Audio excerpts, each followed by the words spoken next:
Welcome to the Grand Hill Chronicles podcast. My name is Don Bishop, and I write as T.S. Pedramon. Today, I'm releasing this episode on December 26th, so I hope your Christmas was fun and relaxing. Today's episode, which was recorded in June of this year, explores live-action roleplay, or LARPing. And this is kind of an interesting thing. You know, it's somewhat fantasy adjacent. Sometimes it is absolutely fantasy adjacent or engages in fantasy. But it's interesting because it's kind of acting out a story, right? Not so much kind of. It is acting out a story.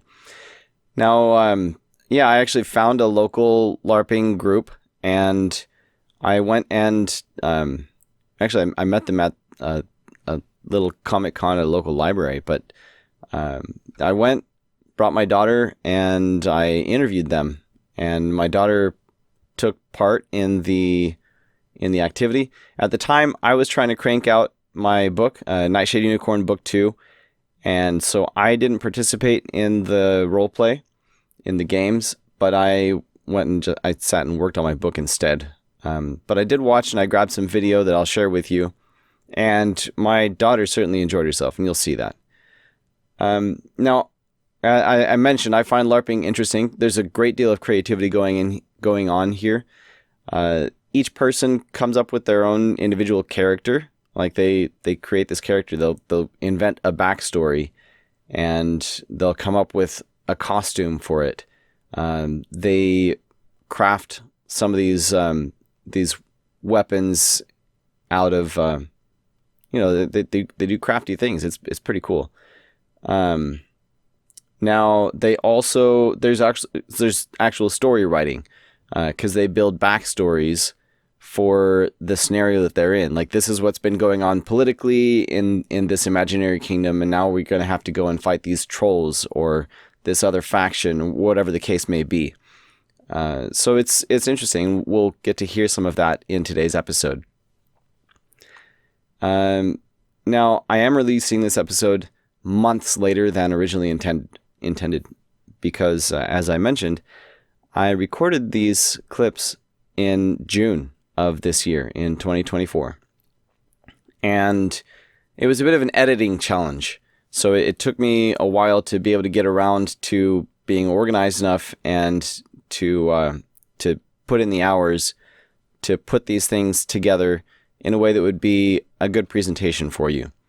Part of that was because part of the challenge was because this was outdoors, and it was filmed just on my phone. It was the only recording device I brought with me that day, or that I used. Maybe I had a microphone, but decided it wasn't going to be very good to use. No external microphone. It was just recorded on my phone. It was windy outside, and that created a challenge with the audio. And I used Descript to clean up the interview. They have a studio sound feature, and it's pretty nifty. And I think it helped a lot for the interview. I only used that feature on the interview part of the podcast. Again, you'll get to see some of the scenario setup, and you'll see some of the fighting action. And I didn't use Descript for those. I used Audacity just to kind of level out the volume throughout, but I wanted to maintain that outdoors feeling, including for the interview. So when I applied studio sound for the interview, I put it at 88%, so you could hear kind of in the background. So what is it you're going to see today? Oh, hold up. So clean up the audio. Also, like with the action clips, like here's this snippet of the fight, and here's the explanation of the scenario, and I had to figure out how to present those. And honestly, it wasn't that complex, but as it was, I went months without really releasing podcast episodes, except a few exceptions. And when I did, they were easier edits. You know, I wasn't up to this challenge. I didn't have the time. So in today's episode, you'll see some of those clips. You'll see the rules being explained. You'll see 2 scenarios being set up. You'll see a few moments of the battles in play. And you'll note that one way to keep this going as if there were lots more people on the battlefield or whatever the case may be, is they had rules for respawning. And you'll see like how they explain the rules. Like if you get hit on the arm, that arm is now dead, but you've still got your other 3 limbs. And anyway, so once you're dead, you can put your weapon on your head and you walk back to a respawn point and you give it a count of 20 and then you can rejoin. You'll also see lots of youth. So this particular day that I went was specifically a child-friendly engagement. And so like they made sure that the fighting wasn't going to be too rough for smaller people, right? And also, if you are listening to this podcast audio only, I encourage you to watch it on YouTube. I'm also uploading it to Descript these days. But if you watch the video, that's really going to be the only way to properly enjoy the full experience that I have to offer here. And yeah, without further ado, we'll jump into... Wait, one more ado. No, I'll save that for later. We'll jump into the interview. I'm here with the gang, with the live action role play, and their group is going to like this Muninn Myst. Yeah, we are the Park of Muninn Myst. We play in the LARP that's called Amtgard. Okay. And we're affiliated with the Kingdom of Crystal Groves, which is 10 or so parks around the area that'll come together. Yeah, Amtgard is a international game. 90% of the parks are anything like that. Okay. So Amtgard is like a standardized, the overall game that we play. Okay. It's broken up into several what are called kingdoms. They're the leadership of several parts within the region. There's one in California, one in Florida. Our kingdom is based in Maryland.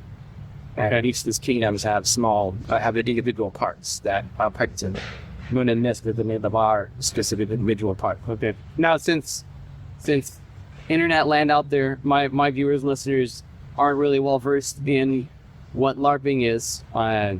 So it at the base, it's live action role play, right? And so what are we role playing? What is the objective? Like what are the activities? So our really each park has its own storyline to tell. Sometimes, like mentioned the kingdom before, the kingdoms themselves might try to tell an overarching storyline. Our park itself is a kingdom surrounded by mists called Muninn Myst. Muninn being the raven of Odin from Norse mythology. And the mists seem to kind of have a way of pulling random adventurers into themselves. It could be people from all kinds of different backgrounds, maybe it's a D&D campaign that people have played before, and their characters get wrapped up and then get deposited into the town of Muninn. Yeah. And so the mists themselves can change the landscape. All kinds of different adventures might happen.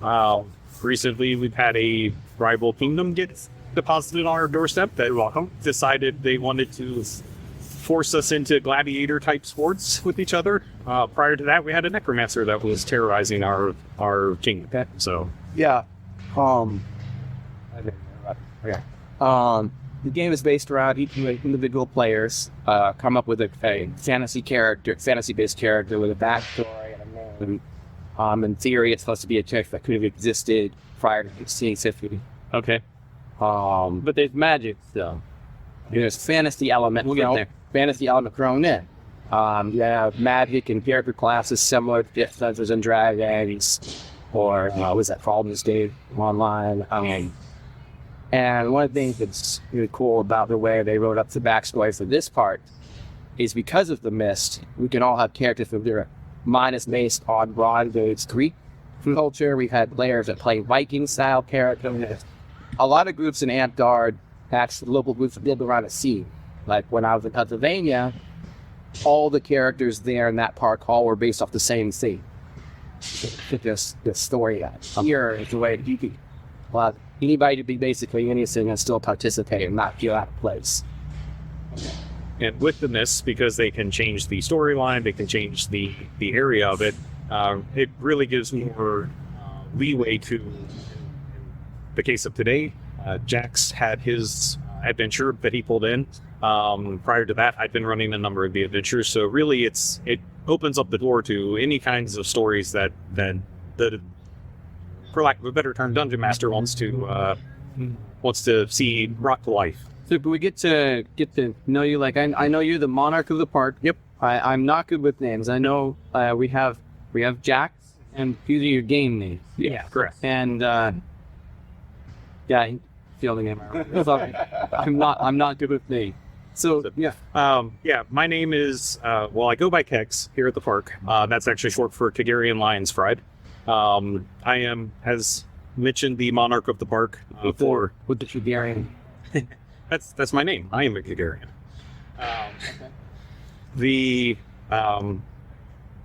I've had a long-standing nickname of Kex for a while, so I tend to just kind of mix it up and get to different ways of getting to that as being my nickname. So everybody knows me by Kex here.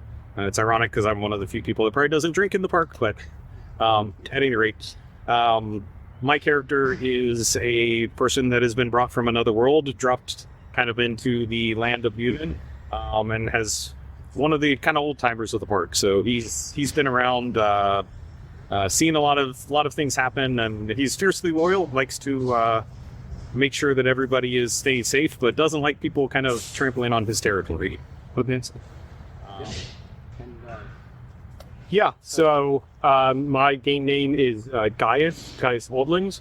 I actually don't have a fantasy background. I come from more of, not quite sci-fi, more of like steampunk-ish sort of future.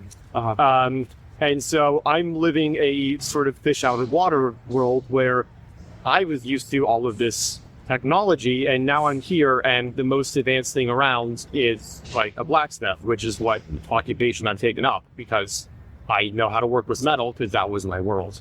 Kind of like Kex, I am also fiercely loyal. I am fiercely defending of those that have earned my trust and deserving of my trust. And similarly, anybody that has not earned my trust, I will be rather resistant. But once it's earned, I am their ally forever. Okay. And I know because my daughter, who's standing next to the camera, participated today, and this is her first time, my first time watching. But watching her prepare for this, I know that y'all craft your own characters, right? Mm-hmm. Yes. The vast majority of make our own dog stuff as well. Cool. I walk with this, but my nephew plays all three does names Amtgard. My part name is Jax Obsidian. I was a highwayman who had a bad spit of luck. Just around that time, got brought into the Myst and tried to redeem himself. Not as much of a backstory, but he'll try to do the right thing. His luck just barely pans out and gets him out of scrapes, but he is not the bravest guy, not the strongest guy, not the quickest guy, but he just gets by. Okay. And so I'm 38 now. I've been playing Amtgard since I was 16. I've gone through lots of characters over those movies. Last few years, as you might see, I'm dressed for work. My job, I don't have a lot of time to go playing the last few years, but current character I'm going by Achilles. Not the Achilles, the backstory was named after the famous Achilles, but my fighting style. Yeah, I remember seeing your name in the Discord server. Sword and shield, just like a Greek hoplite, sword spear, I focus on that. Basically, one day woke up in a foreign land without explanation why he was here. But generally, that's why I focus. I tend to focus a lot more on the combat aspect again. Then I started, it's more that way, it's going more towards fantasy, which is cool because more and more people could participate. Like when I started, your daughter's age, what you really said, he would have got beat up on the field effectively. And I like that. The little chains of dots when more people can participate. It's more safety minded. Can you go grab like an arrow or a sword? The arrow. Like for example, the safety rules for the weapon are about the same as they've been for the last 20 years. But the interaction between, for example, like shield bashing a long time ago, was smacking somebody with a shield. This made of foam, basically. It's got a harder core, but covers falls. So it doesn't really because you can feel it, but I won't leave a bruise. Yeah, so Use a bow, but the arrows have foam tips. It makes them harder to shoot. The tips are heavier. And they're pretty big foam tips. Yeah. All of our weapons and arrows are designed where they won't go into an eye socket. Yeah, and so it's foam. It's designed with safety in mind, so that nobody's gonna get hurt. And there are rules like no headshots, and in theory they're supposed to be designed where I could hit him with my full strength and not cause anything to break or bruise or bleed. Yeah. But let's just going back to what I said about the safety, because when I started, the I'd have been playing, I would have been allowed to shield burster back here. I'm a grown man. That wouldn't be a lot safer. And then what was I just thinking?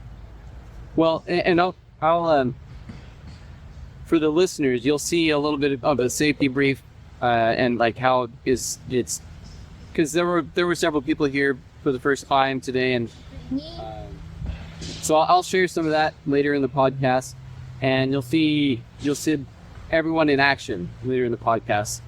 And so what's like, what would you want to tell somebody? What's your individual takeaway? Anybody who wants to share? I'll jump in here.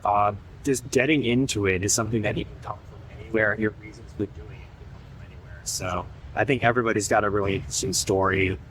For me specifically, I had always looked down on it for a while, saying like, "Oh, it's like Dungeons and Dragons," but at least I don't do LARPing. That's for like the super ones.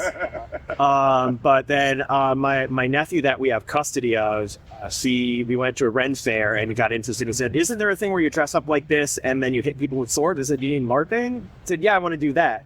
So we found Muninn, and we tried it out, and I fell in love. Just as the people were amazing. It's really fun. It's a great place it spurs creativity, just both in creation and in creation of physical things and of stories. And that's what's really got me into it. That's what's kept me.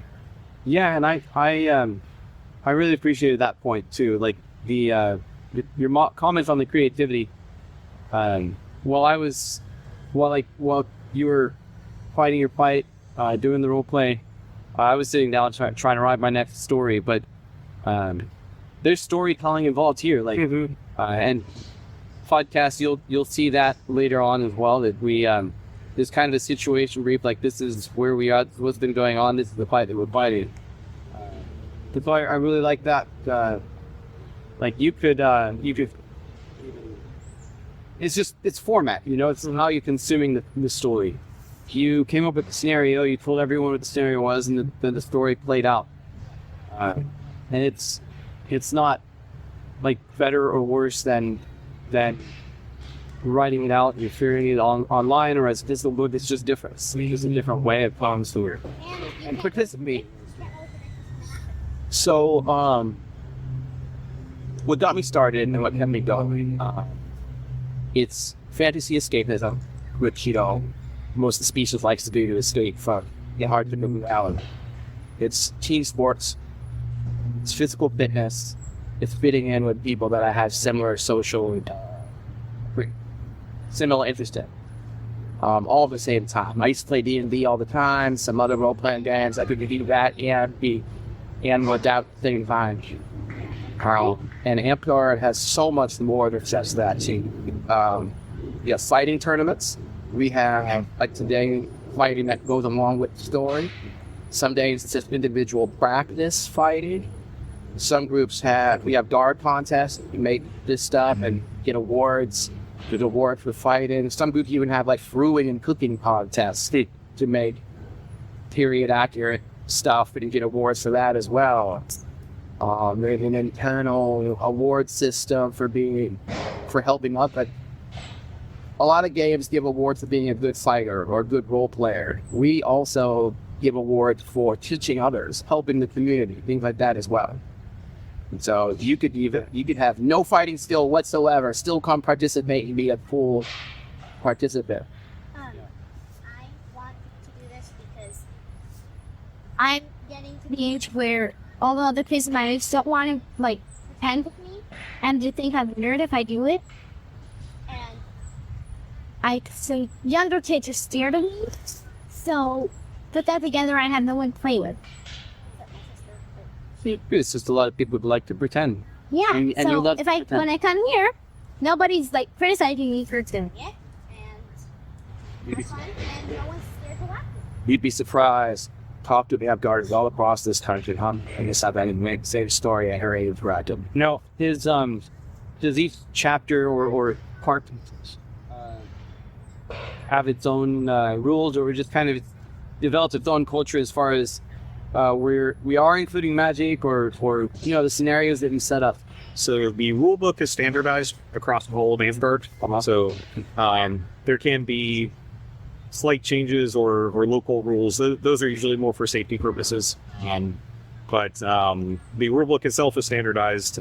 Those do get updated throughout time. Each individual kingdom has a monarch of the kingdoms. They then come together to propose rules. It gets voted on to potentially update the rules, oftentimes for safety, sometimes for balance, game mechanics, things like that. So the rule set itself is standardized for Amtgard. There are other LARPs too. So this LARP is fairly, again, safety-minded. We like to liken it to speed tag. It's really about just kind of making some light content. With LARP, you can go anywhere from lightest touch or even spoken word, where you're just acting out, but you're not actually making contact, all the way up to, nearly live steel and reenactments, things like that. Like FCA, they have to wear real steel all the time because they use metal and bamboo weapons and whack on each other. So there's a LARP out there for we've had the weapons. There's a LARP out there for everybody. This one I like. I turned 40 this year. I want to keep my knees as long as possible, so I don't know about getting out there and grappling people, bashing people.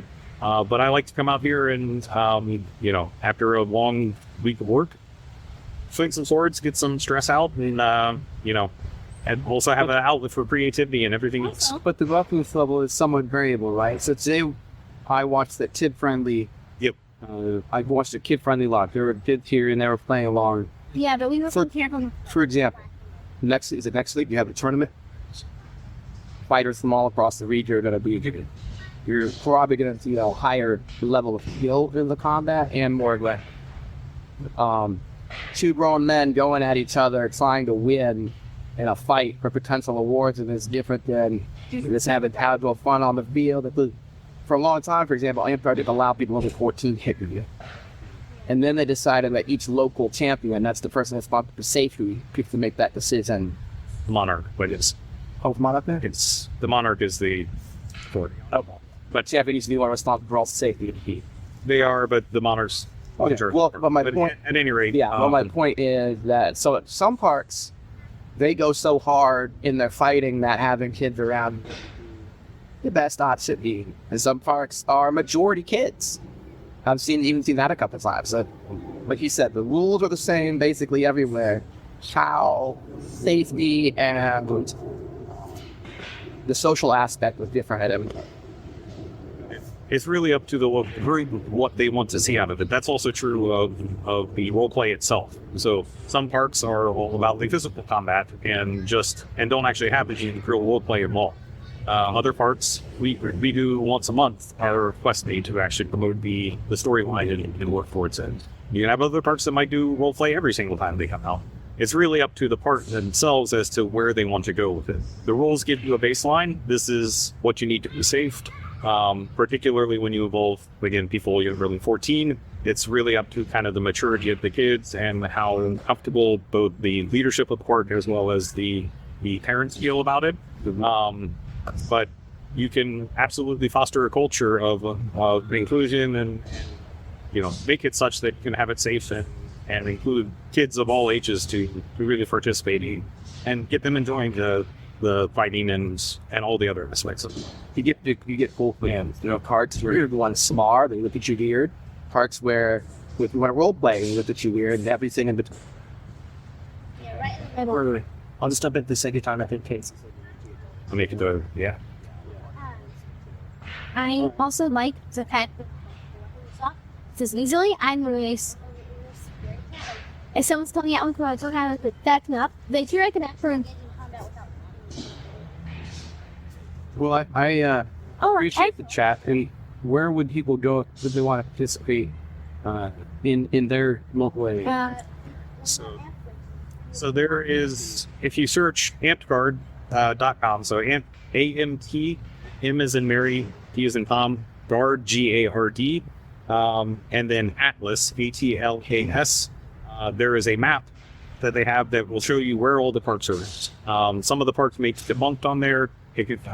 At a certain time, they get taken off of there, but you can look. It shows literally all over the world because you're mostly in the U.S. There's some in Canada, some elsewhere, but you can zoom into your local area, see what the closest park is, and then typically that they will have contact information for whoever's leading the park, so you can reach out to find out more information about that park there, where they play, that kind of stuff. On the Atlas, it'll also tell you like where the physical location of the park is, when they played, what times they played, all of that kind of stuff. And again, should have information on the actual officers to speak to. Amtgard.com. You like download the video book and things like that. There, it's at the Amtgard Atlas to get the location, information about local groups, and Amtgard Wiki, there's a whole wiki set up. Gives even more detailed information about the games of play, how to make weapons, things like that. There is a forum that Key Samurai, but it's barely used, but you want to back at the game. You can still log on. But my point is, so you can still look at the old articles if you want to look at Amtgard's history as well. Okay. One thing to point out, all of this is free, the rules, everything. Oh yeah. It is free. If people are curious about trying it, most parks are going to have a set of loader gear so that first-time players can show up with nothing but themselves and they can grab a weapon and go things with everyone else. You don't need to feel like you have to have a certain amount of gear before you can come play. Or even like, so people viewing the pod on YouTube, you can see their garb, you can see my daughter dressed up, but this gentleman participated, he's not wearing like period gear. And there were other people who did participate today who were just dressed in modern clothes. Let's feasible. Well, technically you are supposed to be a guy to participate. Again, it's up to, like for example, I have to be dressed like this because of my job. I'm on call right now, but they call me and says I can't go arrest somebody or something on site wearing this. Yeah. And so they're not going to be like, well, you can't participate because you have a job. Rules of play, you're supposed to be there, or you have to play a peasant. That's really up to the local park discretion. Okay. So, obviously, our park, we try to include as many people as possible, so we usually give a little more to it. I haven't been to a park that is forbidding people from playing because they are wearing a tunic or whatever. I've been doing this for 20 years. I've seen 3 parks that were like, no, you can't go. So I've been to hundreds of parks in my life. So 3 of them said no. Everybody else is like, sure. It's a safe game. It's supposed to be a accepting game. It's very friendly. Some of the other LARP games, they're either have a community where, you know, you got to do it just right or you don't fit in. Cool, sir. Yeah, I understand. Thanks for the chat. Yeah, absolutely. Thank you. You for the interest. Keep talking. Transition. Yeah, Anyway, stage right. thanks for coming out. Yeah. And hope to see you around. Yeah, I hope the audio turns out.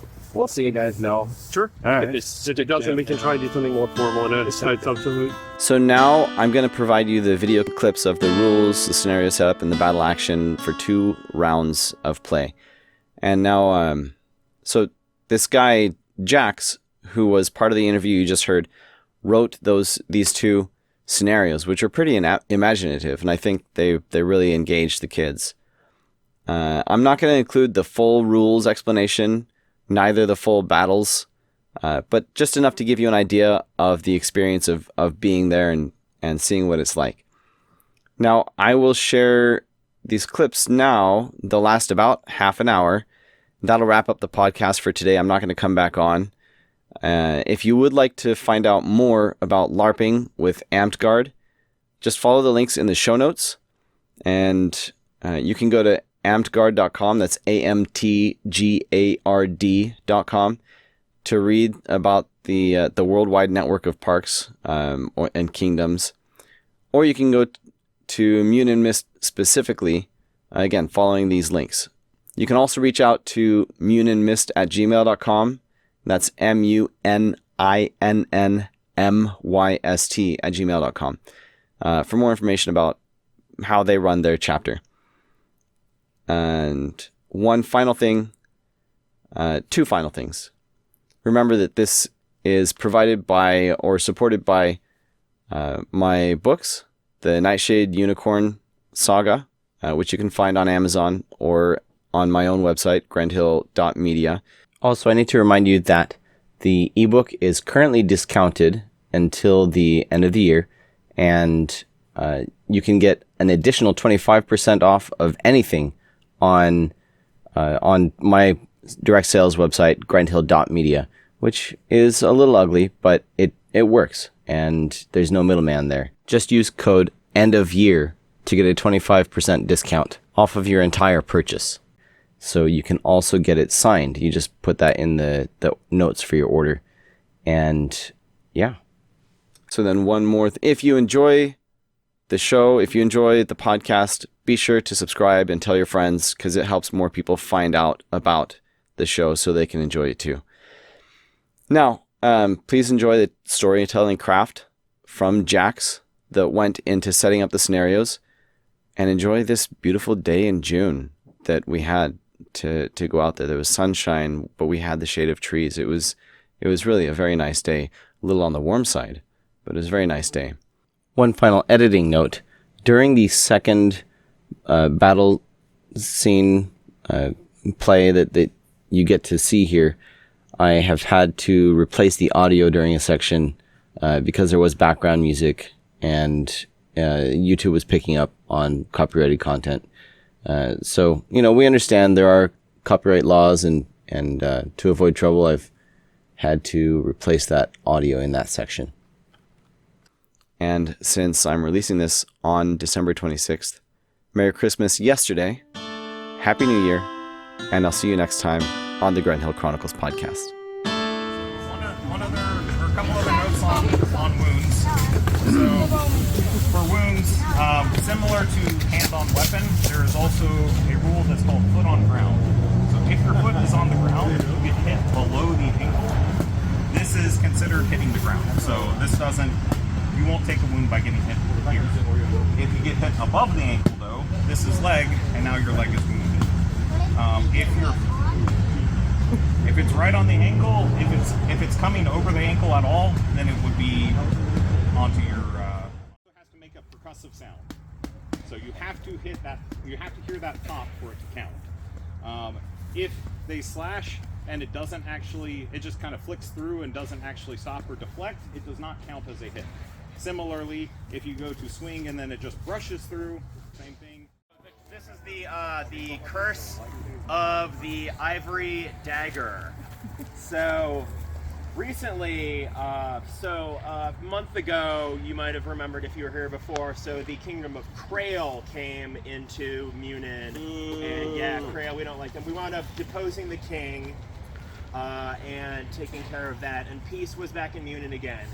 But then last week, Gaius and a fellow traveler from out of town came into a interesting situation in the town of Bugs Crossing, where some deserters from the Krail militia had looted one of the Krail storehouses and taken some gold and other stuff, but they didn't know that they had actually taken some cursed artifacts that wound up setting everybody on fire when it was dropped and handled.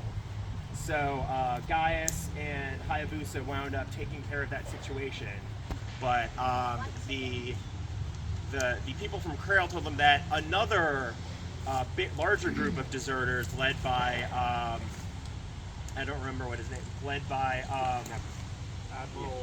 yeah, his name Lieutenant. was Shank, Sure. Lieutenant Shank. Sounds right. Had also gone into Muninn with a larger cache of gold and an unknown number of possibly cursed artifacts. And they looked for him but could not find him. Now, you are all in the main tavern in Muninn. It's the big tavern. Everybody's there having a nice time. But then suddenly bursts in the door a man, frenzied, looking panicked. You know, somebody coming to a tavern asks for help. You know, everybody says, "Oh, here we go again. Here we go again."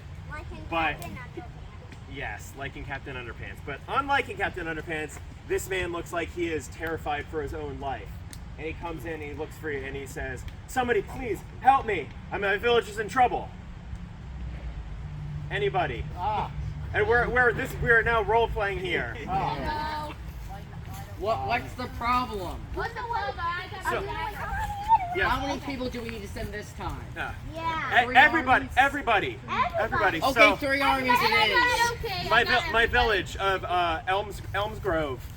Oh. Elm Grove. We're under attack. So some strange men wearing black came in just a few days ago, and they took up in the tavern. But then something horrible happened. There was screaming and shouting and fighting and monsters, and I just barely got out of there with my Can you wife. describe these?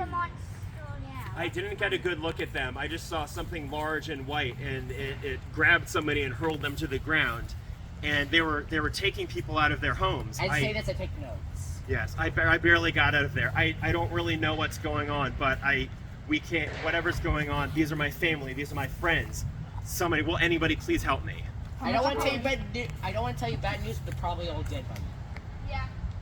We have to go look. We can't. Why not? He said. I'd go anyways. All right. So dark. So you all follow this man. His name is Kennick. Kennick. All right. Okay, time for us to go. So we follow. So it's half a day's walk to the town of Elm Grove. I already know where it is. So coming into Elm Grove, you see. It's just a. Let me get out my notes. It is a small village, a couple dozen houses, an inn, some craftspeople shops. But then you notice there's no people around. Yeah, there's nobody around. It's quiet and still. My Gary stands. All right. As you come in, you notice by one of the buildings you see a body. It doesn't look like a dead body, but they're a person lying on the ground. But there's some sort of strange vines around them. One of you, Sir, you okay? By the valor of the knights, are you okay? there's no response. He's dead. I You cut go off up, the you go up vine. and poke them. You go up and poke them, but the vines, they're strange. They're white. They look like they're made of bone, but they're coming up out of the ground, just like entwining the person and holding them. You go up and check them, but thank goodness they are alive, but they're not responding. They're unconscious. Trying to break this. Heal them? I'm gonna try to break this. Yes, if you try to heal them, it doesn't work. I'm gonna try There's breaking some the sort of strange curse going on here. I'm gonna try breaking the bones. They don't break. Okay, then I'm breaking the bones. I'm gonna see if they have beer. Do we All right, so do we know about all the stuff that previously happened? I assume that Gaius has told. Yeah, we had half a day. I explained on the way. Yeah. He explains on the way what happened. The man in vines, one of those in the black cloaks. No, it just looks like a villager. But yeah, you do recognize when the man mentioned people in black cloaks. That does sound like the deserters from Krail. It must be. I Yeah. head into the tavern. Take a look. Okay, so you go over to the tavern. Me too. And while you head over there, you actually see more of these people on the ground. They actually get more. You see more of them as you get I'm closer gonna to the check tavern. Still same. There's this strange, unearthly vines, but they're hard and brittle like bone, that is holding them to the ground. And you can't wake them, but they seem to still be alive. It's as if By their chance, have you angered the undead? He didn't do anything. I followed you all here. I'm talking to So- the guy. He said, I don't know.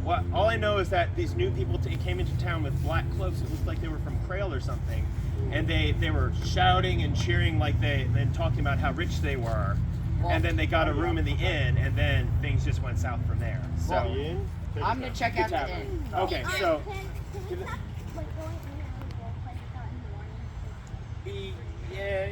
it's no, you can't. You tried, you can't. So multiple times. So you go to the tavern and you see more of these people around the tavern. But as you go in, the doors actually, you try to open the door, but there's actually some sort of strange magical barrier there. I break the door. Your sword just bounces off. There's Window. same barrier around the windows. It's a sickly white magical barrier. Can I see through it? You cannot see through it. I'd like to knock on the door. We have a sneaky person here. Can he pick the door? So the door is, like, you can't tell if it's locked or not, but there's actually a wall around it. It's a magical boundary around it. If there's anybody in there, No response. the Knights of me are here to You save can try to, but if you try to, it blocks you. I look for tracks. So you don't see. I just took out. You see a bunch of tracks around, so regular human footprints and larger stranger footprints. I follow those. Okay, so you see a track, and then you also notice in the air it looks like a river of magical energy flowing through the air. And then Kennick sees that, and he sees that it's going east, and he goes pale. He says, "Oh no, that's going towards the magical grove. Or Elms Grove, the magical grove. Have you not heard of it? But so I thought you just had a lot of elves. yeah, but they're in a grove. Magical. Yeah. Skip that. No, the druids come. skip that part. Druids come from all over to replenish their magic here. If whatever's happening, I think that I saw some. There were monsters, but also there were men walking around.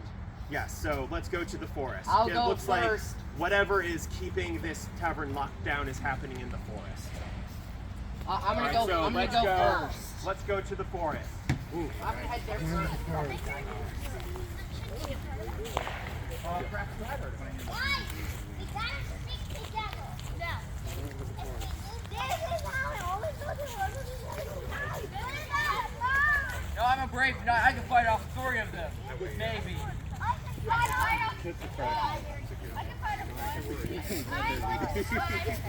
All right. So now we're at the named grove, for an Elms Grove, the magical grove. This is where you're going to come in. So you're in the grove, and from where you stand, at the bases of several trees, you see strange shrines of sticks tied into unsettling shapes, adorned with gold and jewels. You can tell now I'm reading what I wrote. Sprouting from the ground and twining around them are those same strange, sickly white vines, brittle and hard like bone. You see some. Yes, that's going to be part of it. That is going to be your job, is to destroy them. But you see movement at the far end of the grove. Lumbering out from the trees opposite you, you see hulking creatures of bone, white and gray. They're not skeletons. They look more like clusters of human and animal bones held together by those same vine-like tendrils. These ones animated by some vile force. So now, here we are, our first battle game, Battle in the Grove. So we're going to have one team, the Muninn Adventurers, and the other team, the Bone Golems. And some environmental hazards. There are going to be some bone imps hiding in the trees, hurling daggers at people. So those are going to be the younger kids' class. So that'll be Benny and Todd. They're monsters. We're gonna figure out where they are on the teams. So it's going to be 2 teams, and we're going to figure that out in a minute. I'll definitely need some help sorting the teams out. Muninn versus the Golems. So, yes. Muninn starts over there, Golems start over there. There are 5 shrines throughout the woods. There are orange cone with a little yellow cone on top of it. 1, 2, oh, that one there's still an orange cone on there. 4, 3.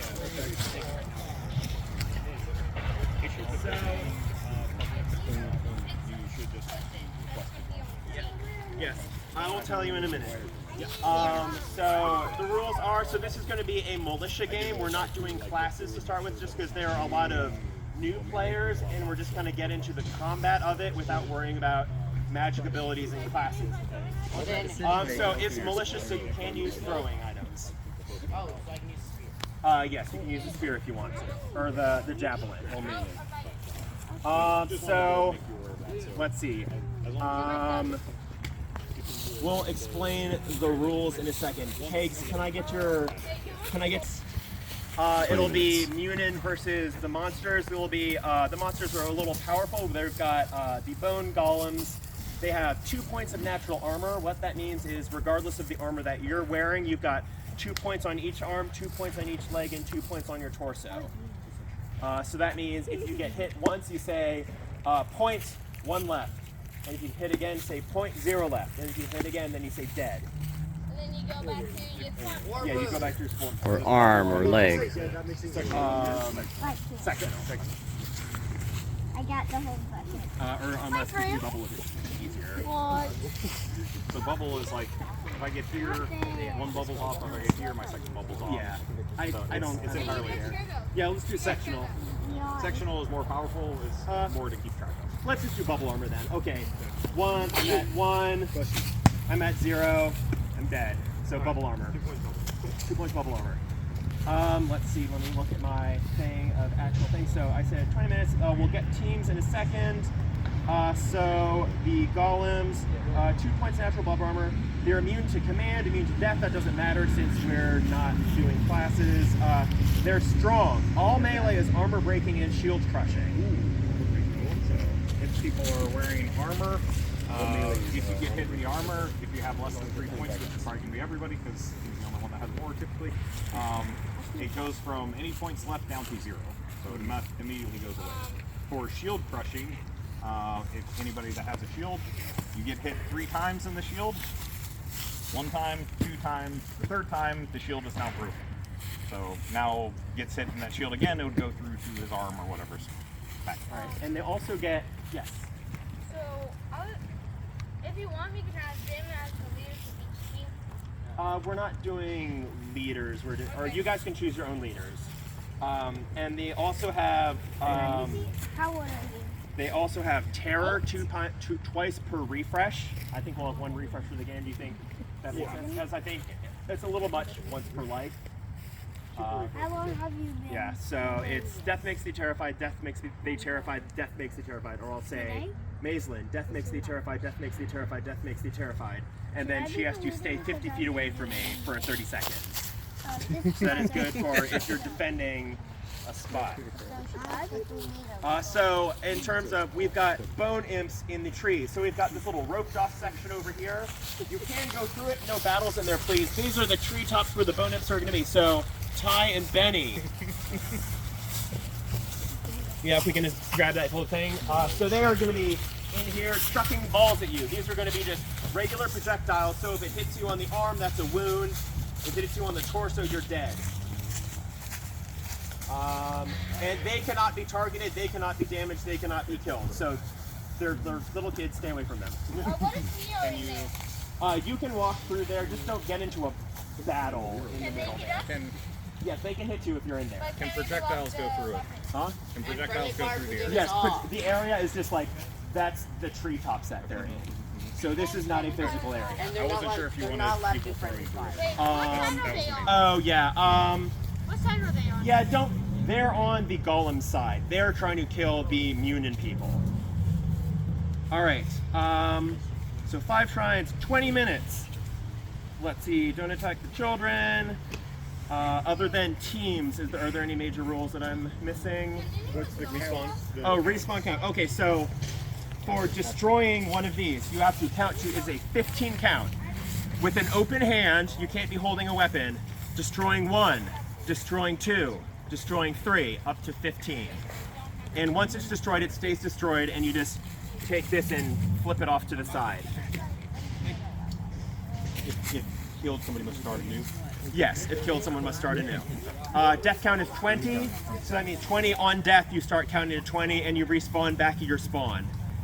What's that little, like, rag hanging in the And that is a gross ragged entry. It is not pertinent to us. It is not ours. Why is it up there then? That is a question for the ages. All right, so now let's do teens. I think since we'll do maybe 2 golems every 3 Muninites, like that, because you've got the environmental hazards there too, and they're a little stronger. Yeah. So who definitely wants to be a golem? Okay, golems on this side, over here. Who definitely wants to be a hero? Heroes on this side. Reeds are heroes. Okay, Reeds are heroes. I slowly burst into We're the best heroes. Right. Alright, so I will be a hero. Alright, guys are here. So I think we'll need a couple other people. So we've got 1, 2, 3, 4. Alright, Roku's coming. Everyone on this side has to shoot. Okay. Shoot on the side if you want it. So you all have to shoot. Oh, there's an apple in here.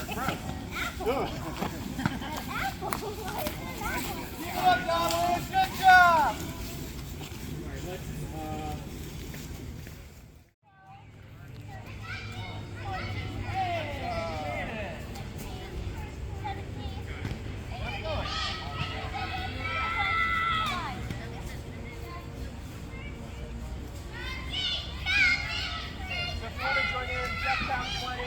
We're trying to destroy. So Muninn was able to destroy all of the shrines in the woods, thus breaking the evil artifact's hold on the wood. So you make your way back to the tavern and you see that cursed aura of white light has disappeared from around the doors and the windows. No, you're fine. Try teleport again. You try to teleport. You try to teleport, and you feel intense pain, and it doesn't work. I want to knock on the door. Stop trying to break my game. Knock on the door. Somebody says, "Who is it?" Not really. You knock on the door. Nobody answers. Nobody here opened the door. You open the door and are immediately pushed back by gale force wind from inside. And so you look inside, and it is barely recognizable as a tavern. When you look inside, there are shards of shattered furniture, shattered glass, shattered furniture all over the place. The main thing that you see is in the middle of this large room is a giant swirling vortex of magical energy, about 20 feet wide. A vortex. A vortex, yes indeed. And now in this vortex, it's hard to see, but you can make out what looks like on a simple table in the middle it looks like some sort of knife, a dagger. That must be the cursed artifact that is causing all this trouble. Yeah, well, you make your way slowly into the room and immediately you see movement on the other side, on the far end of the tavern. You see big writhing knots of that same sickly white vine-like thing in the back, covering piles of bones, human bones, animal bones, furniture, all kinds of nonsense. And you see the more bone golems rising up out of it. Bone golem, double nail! Yes. Yeah, and you see them and you point them out. Thank you. And then you see around that maelstrom, you see 3 points, 3 columns of bone swirling and sizzling with magic themselves. And you see tendrils of magic going from them into the main vortex. You can really tell that these are what are powering the vortex around the cursed object.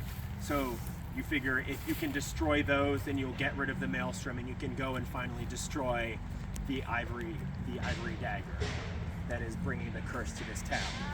But your task is not going to be easy because the golems are coming towards you. So this game is the Infested Tavern. So Muninn is going to start at one end and the golems are going to start at the other end. In the middle, you can see we've got a roped off area. That is the maelstrom. You may not enter. If you are pushed into there, well, we're not using any push spells, but it doesn't matter. If you enter it, you will die. You cannot teleport through it. I'm looking at you, Roker. We're not playing class. We're not playing classes, but I know he's gonna ask. I already asked. And so you cannot throw projectiles through it. So if you throw a projectile through it and hit somebody, it does not count. What's up? What if we go into the vortex? If you throw it into the vortex, it is consumed. It disappears. What if we? Well, if you're dead, you can go pick it up. What if we throw it on accident? What if we purposely kill someone and that person doesn't get the knife? No, the knife you can't. No, that's. But is there any way to get the knife? You have to destroy the 3 columns, 3 magical bone columns around it. How do I do that? How do you do that, you ask? So, they are contested columns, so you need to come up, and it is a, similar to the last game, it is a 15-second count. A 15 count, destroying 1, destroying 2, destroying 3, and then the golems can then rebuild them afterwards. Building 1, building 2, building 3, up to 15. Yes. The columns are these guys around here, so if everybody can come over here. There's one of the bone columns. Right now it is on the golem side. It is red, so if Muninn captures it, they'll switch it over to be blue. Okay, and if it gets captured again, it switches back over to red. How? By you do it. Then how would you destroy that? You destroy it by saying destroying 1, destroying 2, destroying 3, etc. So we are in this. Let's start with 3 and then I say etc. Etc. Yes. No. We go to 15. 15, 15, 15. Thank you. When you throw the 15, Swift destroying 15. Then you switch it. There you go. into blue, Yep.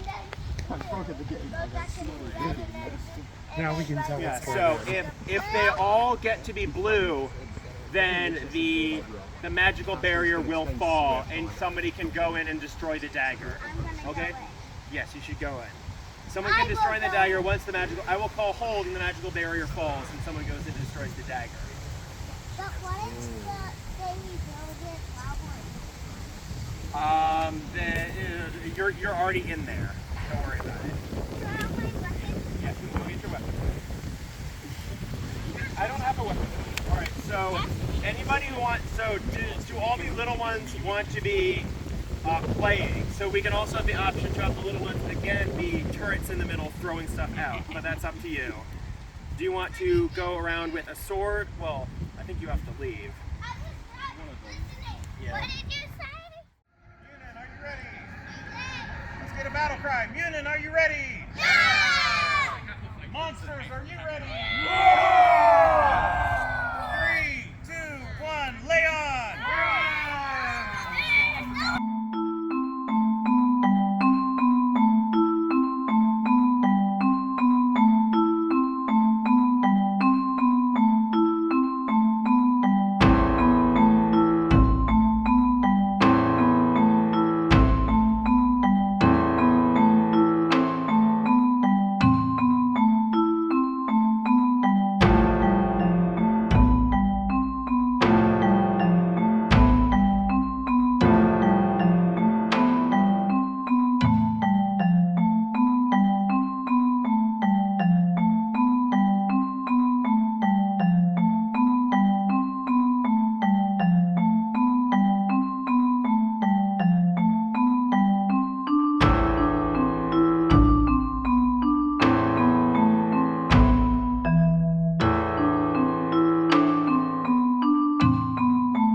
Right side destroyed.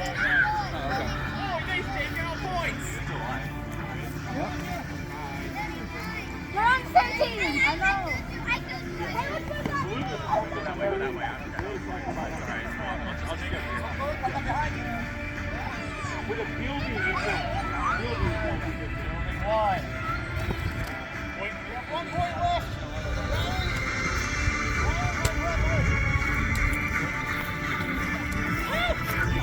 Yes! I'm done.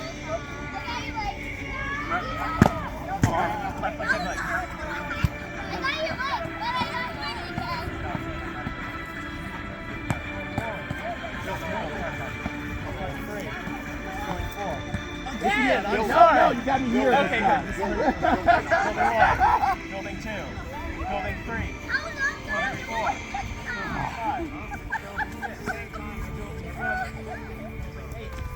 Building 9. Building 10. Building 11. Building 12. Building 13. Building 14. Building 15. I got you. No! Come here! No, it's you and me! Come here!